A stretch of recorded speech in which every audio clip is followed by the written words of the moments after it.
Yo, what's going on, guys? And I know Tyus Jones had a career year as a Minnesota Timberwolves fan. I love Tyus Jones, and I was very upset when he left Minnesota. And I knew Memphis got themselves a great player who was going to continually work. He's a good defender. I obviously think he's one of the best backup point guards in the league that deserves a starting shot. And I know Memphis Grizzlies fans would love to keep him. And now, I want to hear your thoughts down below. Do you want to keep him? Or do you guys agree with what I'm about to say? You guys have his replacement already on the roster. Why? Why worry about Tyus Jones? Because he's going to get paid, and there's no reason to overpay to keep him when I think you guys already have the guy that's going to replace him. So let me hear your thoughts down below in the comments section. What do you think? Subscribe for over 150 videos a month. Yep.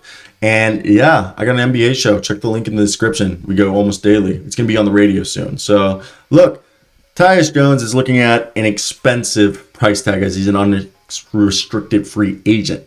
So you can think that they're going to look at the draft free agency or the trade market to explore for another quality backup point guard. But however, I think D'Anthony Melton spent much of his first couple seasons at point guard until settling into this off-ball role that he's currently in. In his fourth season, he averaged a career high 10.8 points, shot 37.4% from the three-point line.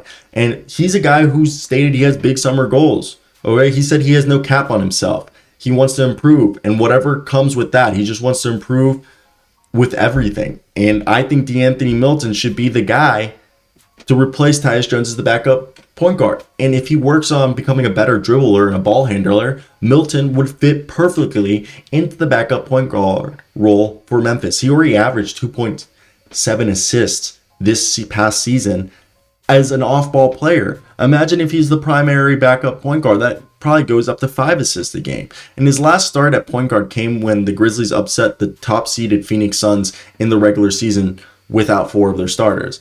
And the Grizzlies' offense is different from others as that they drain the shot clock and dissect the defense. And if that was the case, Melton hasn't shown enough of an ability to create his own shot to be trusted in that position.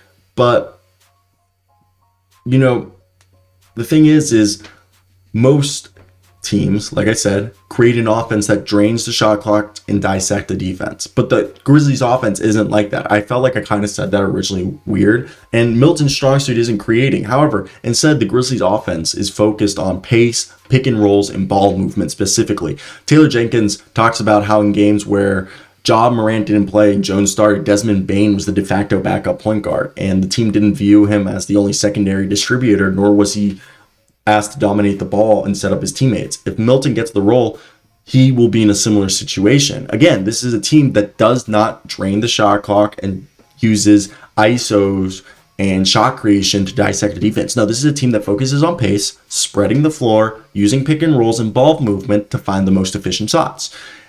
And I believe Melton was one of the best Grizzlies last season at pushing the pace after rebounds, especially in transition. So he has the first skill to get an offense going once it grabs a rebound and wants to go on transition and score on a fast break. And he doesn't need Jones' unique ability to limit mistakes and be incredibly efficient or be like Ja Morant, whose paint scoring and driving ability is incredible.